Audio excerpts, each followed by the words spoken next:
Chris, I'm so excited you're here because anyone who could be introduced as the anti-financial advisor is cool by my book. You got to be a little bit. I mean, a little slap in the face of financial advisors is a little bit fun, right? And I should rip on him too because, by the way, I am one. My wife owns a broker dealer, and we deal with a lot of them. But at the same time, we're open architecture. You don't have to invest in stocks, bonds, mutual funds. You can invest in real estate many times, depending on the circumstance. We think that makes more sense. But anyway, I digress. Chris, how about this? I love throwing people feet to the fire. Give us one suggestion, one tip that would help, let's say, a solopreneur or entrepreneur who wants to get rich. Give us one tip right off the bat. Profit first, man. I know you probably hear it from guys from time to time, but it's always profit, right? I mean, it's always about how much money do you actually have left over after all is said and done. One of the biggest problems with entrepreneurs is that the majority of entrepreneurs are actually proven to be spenders. And that's why they became entrepreneurs, right? Because they really realize, listen, I want to be able to make as much money as I can because I want to be able to spend the way I can. And there's nothing wrong with spending. Trust me, spending and enjoying life is great. But I just teach that you need to be a wise steward. It's not about being a penny pinching, miserly, crappy saver. It's also not about being an irresponsible spender. It's about being right in the middle, which is a steward. Steward says, I'm willing to use money, but I want to use money in a way that it comes back to generate more money and to magnify and amplify and bless more lives. And that's what a steward does. And that's how anybody, the best way to create more wealth is to figure out how to become a wiser steward. Look at you. That sounds kind of cool. I like that. So tell us a little bit about yourself. Why is it that you're here hanging out with us? Because you got to be cool to be hanging out with us. Well, like I said, you have a name like an anti-financial advisor. You got to be kind of a little bit cool, right? Mm-hmm. But I didn't start that way. I actually started out in my professional career as an entrepreneur. I actually started out as a financial advisor. I did it because I was hoping that I would give my dad some of his life back because he was that hardworking guy. He was traveling around and doing stuff, trying to take care of us kids. And he always taught us your word is your bond, that kind of stuff, and work hard. But the problem was that he would also say things like, we don't have enough money. We can't afford this. What do you think I am, made of money? Money doesn't grow on trees, that kind of stuff you hear growing up. And he would even tell me, he's like, Chris, I think my job will literally kill me. And by his 40s, he already had strokes. 50s, he already had heart attacks. Even to this day, he actually just celebrated his 80th birthday last month. And the guy is a walking miracle. He's had 12 stents put in his arteries. Dude. He's seriously a bionic man, right? And so, I didn't want to live the life like he was living. And I also wanted to see if I can give him some of his life back. So that's why I became a financial advisor. Well, 4 years into it, I started really enjoying being my own boss and as an entrepreneur. And, 4 years in, he said, well, Chris, why don't you advise me? So I sat down with him, looked at all of his numbers. And I said, Dad, I'll be honest. You're 61 years old. And even though you paid off all your debt, including your house in 18 years, and you've been stuffing money in your 401k for the last few decades in the traditional mutual funds, thanks to things like Y2K and whatnot, you're now, if you want to retire today, you better hope you die in 5 years because that's when you're going to run out of money. Mm-hmm. And this is the guy who was the penny pinching saver, right? So he's the guy who was like Dave Ramsey's older brother that Dave Ramsey looked up to. And yet my dad still couldn't retire. And that bothered me. And of course, when the student's ready, the teacher appears.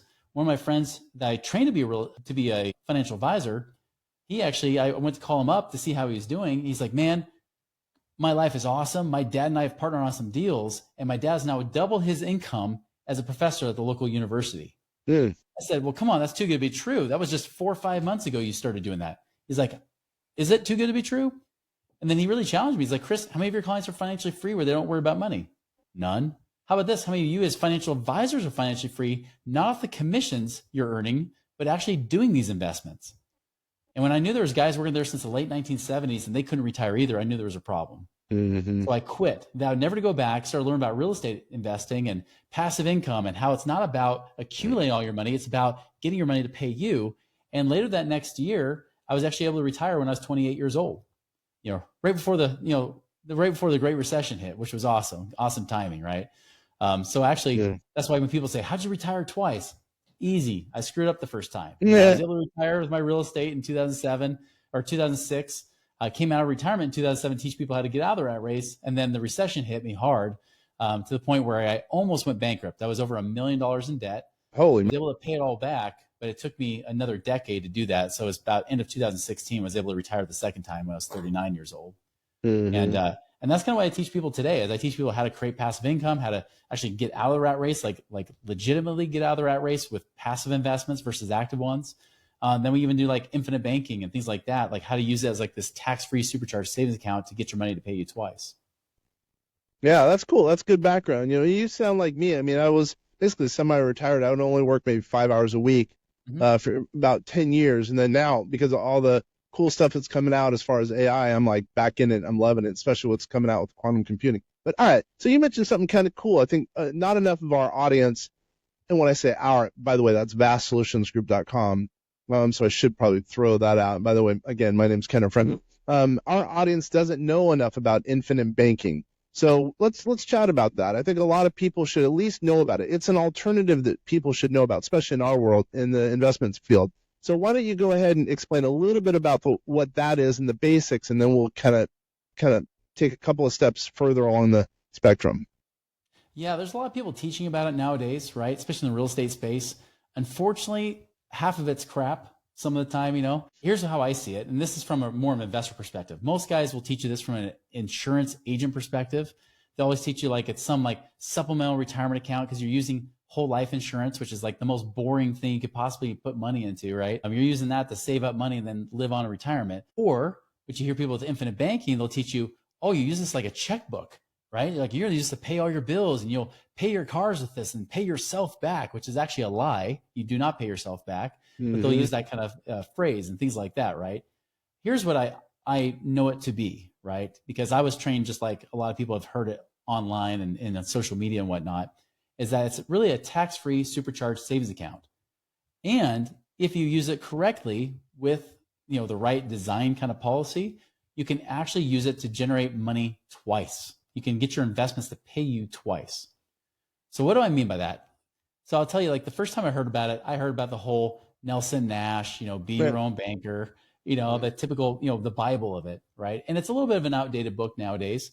But when I talk about quitting being a financial advisor and going to do real estate, I heard about this for the first time ever then. Never heard about it as a financial advisor, but heard about it then. And I had a friend that did it, and he was the one that everybody recommended. So I set up a policy. And I remember looking at it because I had an insurance license, right? I was in the marketplace, so to speak. And I said, man, this thing is really expensive. Is there a way we can adjust the numbers and make it cheaper? And he said, no, you can't. Because if you do, you'll get taxed. Because here's the thing. It's like a Roth IRA where you can put in. The difference though is that you're not limited to like $6,000 a year, right? Like you can actually put in almost as much as you want into these kind of plans within reason. But it grows tax-free, comes out tax-free, right? And even when you die, it pays you out tax-free. That's right. But it's got the death benefit, but it's also got this cash value, this savings account that's a part of it, a tax-free savings account that's inside of it. This is the part everybody's talking about. They're not talking about the death benefit as much as this. But my friend, he was all about the death benefit and then the cash he'll have down the road. So I bought it. 2 years later, like I said, the recession kicked my butt. I was in the whole $15,000 a month. I couldn't keep paying $1,000 a month into this plan. So even after I put in 25 grand, there was nothing to show for it. So when I couldn't make that $1,000 a month payment, I lost the policy, right? Just like if you can't make any insurance payment, it's gone. Well, I lost it. Months later, I found out he lied to me. I found out that I could have actually designed it to have cash in there from day one. And having gone through what I went through with the economy, I would have been able to keep it long term, but I couldn't because of the way he set it up. And I confronted him on it. I actually debated him for 2 hours, showing him my own numbers because I ran my own insurance numbers to say, here, if we did it this way, this would have been better. And he finally admitted to me, he said, Chris, the only reason I did it that way is because I could not afford to cut my commissions. Oh, dude, come on. I know. Yeah, when you said there's a high death benefit, usually death benefits are equivalent to, well, it is a high death benefit, by the way. It's equivalent to that, but it's also equivalent to higher commission for the agent in some cases. Exactly. The higher the insurance cost, the more the insurance agent makes. Well, really, since 2008, right? I started really trying to create my own and revising this over the years to where I've kind of got to an art where nobody does it better, right? Nobody gets the best bang for your buck for the money you put in, because what you said, we do the opposite. We lower the death benefit as low as you can possibly get it while keeping it tax-free. And so we found just cool little different ways and things we could tweak to make it work in different situations where it's actually really simple and easy. And it becomes really more like a tax-free savings account where instead of taking 15 years before you finally have as much cash as what you paid into it. So if you paid into it for $10,000 a year for 15 years, you finally have 150 grand. Instead, usually by 5 or 6 years, you have as much money as you paid into it. Yeah. And so watch out for things out there. Like there's a lot of people out there, even in real estate space, teaching you like dump in a ton of cash up front and pay very little on the back end. The reason they tell you to do that is because the bulk of the insurance costs with whole life is up front. It's the opposite of term insurance. You know how term insurance gets more expensive as you get older? Whole life does the opposite. It's expensive up front, it's front loaded, and then it gets cheaper as time goes on. Well, insurance agents know this. If you dump in a bunch of cash because of those IRS tax limits, they make you get a higher death benefit. I had one friend that's actually in a mastermind group that we're a part of. And the guy told him, he's like, yeah, throw in $750,000 up front and then just pay, a couple $100,000 a year thereafter. After I talked to the guy, I said, no, don't do that. Pay $250,000 up front and just pay $250,000 a year. If you do that, not only will you make a better ROI on your money, but you'll actually save a third of the cost, right? Because you don't have to get triple the death benefit to do that. Mm-hmm. And so that's the thing is like, it's a great place to store money, especially if you're trying to have that war chest, especially if and more so if you're a real estate investor than ever, we got to have cash on the sidelines. The only problem is like all my friends talk about, even in our mastermind groups, they'll say, yeah, but Chase Bank sucks. Chase Bank's paying me nothing. Even though I have millions with them, they still treat me like I'm a peon, right? And so they're like, where can I store money where I can actually make more than 0.nothing% and not worry about taxes or anything else or lawsuits? Here's where they put it. And so this is where you're seeing more and more real estate investors storing cash, right, to be able to hold it there. But the nice thing is you have this added benefit because there is a lot of cash and because you have minimal costs coming out of it. Not only do you have more liquid cash available to use right away, like from day one, but secondly, the cool thing is when you do use it with investing, you can actually borrow from the insurance company or a bank. You borrow from them. Yes, you pay them interest. You don't pay yourself back interest like they all lie about on social media, right? But you pay them interest. But the cool thing is you're paying back with simple interest while they pay you on that money compounding interest. Compounding interest, yep. And if you actually pay at least interest only on those loans and you don't have to pay monthly. By the way, the payments, pay it back, there is no minimum monthly payment. You pay it back however, whenever you want. Your balloon payment is at death, right? And they just take out your death benefit, pay your family the rest, But the nice which is thing basically another loan if you think about it. But yeah, it's like a low interest loan. I mean, right now they're right around 6%, give or take, right? So low interest loan that you will pay them interest. But if you at least try to keep the interest under control, you don't let it compound against you. The great thing is, say, for example, you have $100,000 in your policy, right, that you have in cash that you could use. You want to borrow $50,000 of that. Well, the cool thing is you still have $100,000 they're paying you tax-free returns on. That's about the same interest rate, right? So you're getting paid compounding interest from them while you pay back on the loan. If you pay back at least the interest-only payments at some point, you're paying down the loan or at least keeping it from compounding against you. You start paying less and less in interest while they pay you more and more in interest than what they're charging you. That's how you win. It's not, if you never pay back on the loan, of course the interest is going to accumulate against you and you're kind of a wash at that point. But if you actually pay down the loan with the returns you get from the property, so say you do a fix and flip or something like that, right? If you're doing that, the great thing is, unlike a HELOC, you get a HELOC out, you got to pay it back monthly. Here you don't have to, right? You could pay it back if you wanted to or keep the interest down, but you don't. So you might just say, great, I'm going to use that cash and use it for my property and all the renovations. And then when I sell off the property, I can use that to pay back towards the line of credit. Or I just pay back some interest if I want, and then I let the money go out and reinvest in the next deal if I got the next deal lined up. If you don't, you're acting as your own bank. That's the way I look at it. They say be your own banker. It really is true. I mean, we have an example. I was just talking to, actually, I just got a text from this attorney. He's putting money into a defined benefit plan. So we have an actuary. I think I told you we have actuaries that we do defined benefit plans. I don't remember the exact number, but let's say he's putting away $200,000 a year. He's in California, by the way, and he's saving, let's just say it's $100,000 in taxes. Basically, what we've put together for him is he puts away whatever amount he saves in tax into a policy. And what he does, he's doing that on an ongoing basis. By the way, it will fluctuate how much he can put in the DB plan. But right off the bat, the government is paying him to get a policy, right? I mean, that's pretty important, number one. And it's just, as you said, it's, again, he's being his own banker, tax-free, in effect, tax-free money. And what he's doing is he's putting money, he's going to be actually now he has pulled money from his policy, and then he's leveraging it 2 to 1. And then he's investing that in income producing real estate. I don't know what his rates are, but let's just say it's bringing in 7%. So think about that, 7%. And the government, in effect, really indirectly, was paying him to do all that because he's getting his defined benefit plan tax deduction and using the tax deduction to fund the policy. Does that make sense? Right. I mean, Exactly. it's going to grow and grow and grow. Plus, remember, he also has the investments in his defined benefit plan. He does a lot of private equity stuff too. So that's a whole nother argument. Anyway, but it's ballooning and ballooning and ballooning. Obviously, it's good. He's a rich man already, but he's getting even richer based on all this scenario. What you were talking about makes, I think, perfect sense in some circumstances, not all, but I think in some circumstances it really makes sense. You're absolutely right. I mean, and that's a key thing too, is that so many people will try to spin it like this is the thing that will make you free, financially free. That's bullcrap. I'll tell you, I've ran the numbers and I run them better than all of those other guys out there.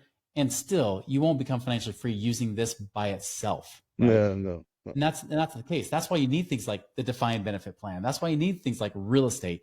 That should be your economic engine. That's the real thing, your business, right? Whatever you're investing in that's generating the income, use that. Get profitable there, like I said in the beginning, but then take those profits and then store them in places like this, right? And be able to do it. And like you said, get tax deductions from defined benefit plans if it makes sense in your situation and things like that. Like use those to start generating and building that wealth using like real estate, and build that stuff. And it's funny you mentioned like about banks too, because I have two separate people I know on occasions that actually have owned banks, right? One of them, his grandfather was an owner of a bank and taught him this very same strategy about infinite banking. And so he is a raving fan of it because, he's like, his grandpa's like, this is what you use. Like, this is what we use. And in fact, I even knew another person that he was talking with someone who owned the bank. His whole family owned the bank and they don't even store their money in their own bank. It's their bank and they won't even store it there. They will put it inside the life insurance instead because there's way more protection, tax benefits and everything else. And they can still leverage that. Like you said, especially when you're a bank, you can leverage like 10-to-1 ratios, because of this tier 1 capital, as they call it. Right. So they're able to loan out so much more just by holding money there, so it's not like this is a new thing. This has been something that's been used for many, many, many years, but it's becoming more mainstream thanks to social media, thanks to YouTube and things like that. You're starting to see more and more people use it. And again, like I tell people, like the best way I've found to use it as an investor is it's one, a great place to store cash. And then above and beyond like my emergency fund for my business, my personal life and all that stuff, above and beyond it, then it's free game to use to invest too. But I'll tell you lately, especially the market's been going, I'm like, man, there are some amazing deals come down the pipeline. Like I don't mind if I don't invest all this money. I'm like letting it store. If I'm investing any money, I'm just using my bank money because I'm not going to lose anything by losing my 0.1%, savings account that I got with my bank at my credit union. And even then they tax me on that 0.1%, right? Even my high yield savings account maybe pays 4.3% and I still get taxed on that. It's another stupid tax form I have to deal with at the end of the year. With my life insurance, I don't have to. And I can use it as reserves when I get a loan. Like when I go get a mortgage, I don't send them bank statements anymore. I just send them my life insurance statement and say, look, I've got cash reserves. They say, check, you got the loan. Thanks. Yeah, people have to, that's very true. And by the way, you brought up something. I can't let this fall by the wayside. You brought up the point that you were talking to someone else in a mastermind, and it sounds like he might have had, let's say, incorrect viewpoint on the whole project. If you think about it, you really have to, and this is for all the listeners and viewers out there, you really have to get illustrations, because if you can compare one illustration to the next and one looks great, one doesn't look great, or one fits your situation, we'll go with the one that fits your situation. People really don't get illustrations, which shows the numbers. Some of it's prognosticative in measure, but not normally. It usually will help in a lot of instances. Yeah, that's exactly it. I mean, and you want to make sure it's good apples to apples too, because that's a hard thing. You start getting all these numbers like, well, now what? How do I read this, right? And that's why, like, I always tell people flat out, like, we kind of call it like no BS infinite banking that we do, right? Because it's like, listen, if somebody actually has it better, which is very, very rare, it's like once every few years, I might run into a case where they match us or beat our numbers. Very rare. And if they beat us, we figure out how they did it, so then they can't beat us again. Yeah, I get that. Yeah. But because we always, again, we try to minimize those costs as low as we can get it, so we maximize the returns. But yeah, it has to be apples to apples. Because I had somebody that said, hey, this person actually beat your numbers. Well, then when we looked at it, it says, no, they didn't. Like they actually broke it. One, they didn't even use the same numbers. And then two, they even had to break it to where it actually would charge you taxes. So it wasn't even tax free. They had to break it that way because they didn't know how to beat my numbers unless they finally just put too much in compared to the death benefit they had set up, So it was a taxable life insurance policy rather than a tax-free one that's hidden from creditors and lawsuits and all that kind of stuff. Well, Right? they So, mec'd it or something. That's weird. exactly. That's exactly what they did. Yeah, they did. mec'd Okay, I gotcha. All right. Yeah. So, Chris, by the way, how do we get a hold of you? How does someone get a hold of you if they're interested in infinite banking or any of the other stuff that you do? Just look up Money Ripples, whether it's moneyripples.com, like you can even book a call to in the infinite banking section there, or Okay. any other stuff that we have, or even just on social media. We got our podcast called the Money Ripples Podcast. Social media is all at Money Ripples, so everything's branded Money Ripples. Money Ripples, and I assume that's MoneyRipples, correct? That's right. Yep. All No, right. no N. There's an R in there. It's not Money Nipples. It's Money Ripples. Yep. I didn't even think of that. That was good. Nice joke. That's funny. It's actually a true story, man. I was actually like interviewing with Entrepreneur Magazine, and Oh, so I'm nice. super pumped for the interview. I'm like, this is a big time magazine here. And then at the end of the podcast interview they did for the interview, the guy's like, "All right, that's Chris Miles with Money Nipples." I'm like, "No, do not go there. You'll probably find some other group, not me." Well, hopefully you bought that, so if anyone goes in mistake, by mistake, they go there. All right, so that was funny. All right, so hold on. So you not only do, and I shouldn't throw a curveball I like this, but what else is it that you do? I mean, I love that concept. More of our people who are listening and watching should go, and listen, and maybe listen to you, listen to other people about infinite banking. But what is it else that you do? Yeah, my belief is that if you do anything in business, you should be the best. And if you're not the best, refer to somebody who is, right? And so we only do two things. We do that, of course, the infinite banking design and setup and everything. We call it max ROI infinite banking. And then two, we also do passive income consulting, which is like one-on-one help, like where people say, "Hey, my financial advisor is just trying to pitch me a bunch of mutual funds and whatnot. Can somebody actually help me in this alternative space? Like, is there a way I create passive income, retire decades sooner than I would if I just did this traditional mutual fund crap that they always try to sell me on," right? Because as I know, as a financial advisor, although we were all good-hearted, still we're salesmen in suits at the end of the day, right? We just offered what we were able to offer based on our licenses. And so we kind of open up that perspective to say, what else could you be doing that could actually help you become what I call work optional, where you work because you want to, not because you have to, and you can do it faster. So what do you mean? Help me to understand that. I assume real estate, but go into a little bit more detail, because if you can add some value to some of our listeners and viewers out there, I will love you even more than I do right now. Well, good. I'm not going to do too much lovey here, but Especially because you said Money Nipple on our show. That's right. No one else will ever say that. Hopefully not.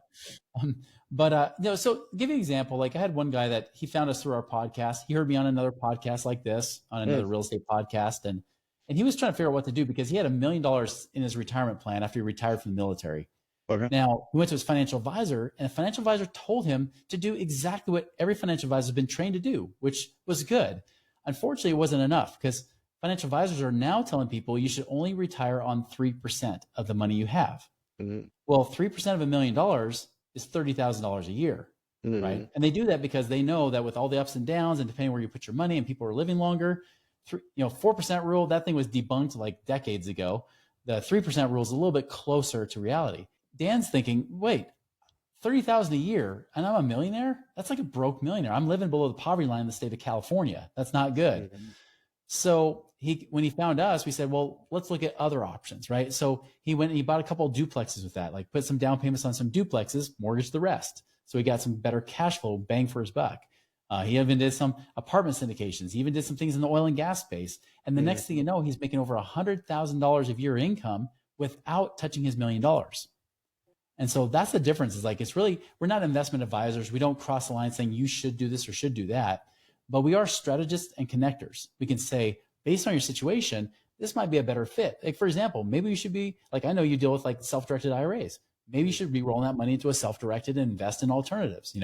Maybe you should be paying off this debt. Maybe you shouldn't pay off that debt, right? Maybe you should do this to actually save some money on your tax returns, because you're getting beat up by the IRS right now, right? If you're a real estate investor, you should not be getting beat up by the IRS. You probably are showing them like you're a pauper at this point. If you're showing real estate losses, at least, unless you're a wholesaler, that's a different story. But like all that kind of stuff, right? Like, and can we put it in, like, do we lend it? Do we go and do it? I mean, there's even investments like partnerships where I'm in a raw land partnership. I put in $450,000, but it's paying over $11,000 a month, right? Like, so just things that are passive investments. We help you strategize and then connect you with people that actually have a good track record of doing those kind of deals. No, I see. So you connect with investment groups in that regard. Yeah, so we don't raise any capital ourselves. Yeah. We're not like trying to sell our own, our own syndication or anything like that. Like we're literally just, be able to say, here, based on your situation, your goals, here's some good people you should talk to. Got See it. which ones feel like a better fit. Got it. I like that. Very simple. Two things. You don't do a whole bunch of things. We probably do too many things. We do tax, finance, or artificial intelligence, and 1,000 other things. But luckily, we're pretty darn good at all the stuff we do. But two things really: infinite banking and being a broker for passive income for the most part. That sounds like that's you in a nutshell, correct? That's correct. Yeah, I like that. I like that. All right. So here, let's get ready to land this plane. So give me one little thing that we have not talked about that can add value to a listener or viewer. And usually, again, solopreneur, entrepreneur, real estate investor, and they want, more dough at the end of the day. And it's totally open to you. Give me some ideas. Yeah, here's 3 pieces of advice I give you is get lean, get liquid, and get out. Get lean, get liquid, and get out. So get lean means, kind of like I said at the beginning of the show, get profitable, right? Like make sure that you're being a wise steward. There is no doubt that there's things coming out in the media finally saying, hey, our economy is not as strong as we thought it was, right? I mean, the stock market had been booming, Bitcoin had been booming, everything's been going crazy. Now all of a sudden, reality is starting to set in. And basically, the bigger the party, the bigger the hangover, right? And we're just starting to realize that the party's ending and the hangover, the headaches are starting to kick in, So that's what we're starting to see right now. And so we got to make sure that we're prepared for that. So make sure that you are getting lean in your business. Get lean at home. Like don't just blow all your cash. Like make sure you're starting to keep that cash, but don't just lock it away forever, right? Don't lock it in places where you can't touch it. For example, like a lot of times people are told to lock all their money by paying off their house. Well, I did that in the last recession back in 2007. Well, when I tried to get a cash out refinance, they said, sorry, we don't like you because you're a business owner. We will not give you any lending. Yep. And so I had all this equity trapped in the property. And because that was tightening the credit market, my values came down. All my equity disappeared. I would have been better off keeping that money in cash in my pocket. And that's what I mean by being liquid. That's why infinite banking is a great strategy, because at least you can store it somewhere where you're making tax-free, decent returns of at least 5 or 6% a year, right? And then get it out, right? Once you have that money liquid, then it's get it out. How do I get it out to actually start generating passive income for myself so that I do get myself to that place where I'm work optional. I work because I want to, not because I have to. Look at you. I like that. And by the way, can you do business all over the state, all over the country? I can, yep. And many in every state. And for, say, someone's an investor in Washington, you can work with them, and they can do investment. What am I doing? I don't know what's going on with my talking today. Infinite investing in, let's say, Florida as an example. Yeah, we're licensed in all the states when it comes to infinite banking, even coaching people. We get a lot of people from the West Coast, get a lot of people from Texas and Florida. Pretty much where there's Republicans, we got fans for sure, it seems like. But the funny thing is, we even got a lot of people in California that aren't Republicans. So who knows? People where there's money. Jersey, we get a lot of people. Here's the funny thing. We get a lot of people from Minnesota. I don't know why. I mean, it's because my mom was born in Minnesota. I don't know. Or she moved to Minnesota when she was a kid, but I don't know. But whatever reason, there's a lot of people from Minnesota that find us too. All right. So rest assured, you guys can help. It sounds like pretty much anyone. And you will work with anyone. Do you have any minimums, by the way? For infinite banking, I recommend don't do that strategy unless you have at least 5,000 to 10,000 a year that you could start saving, each year. And then on the passive income side, when people will say, how much money should I have before I start investing? I would wait till you have at least 150,000, give or take. Once you have that much, then you can diversify and do more things. Where if you only have like $50,000, there's not a lot you can do, and you might be too heavy into one deal that could may or may not work out for you. Got it. All right, you've added some value in just a short 28 minutes that we've talked. I really appreciate you spending the time, man. It's I believe in, we again should be talking a little bit more about infinite banking because I think it's the way to go. I know you and I see eye to eye on real estate, passive income. I think it's the way to go. I think that more people need to hear the story of both, and I like what you're talking about. I love it, man. All right, cool. Hey, everyone, thank you so much. Once again, this is Kenneth French of VastSolutionsGroup.com. We're here to help you. You're listening to the Vast Voice, telling business secrets to entrepreneurs. Once again, Chris, thanks. Thanks, Kenner.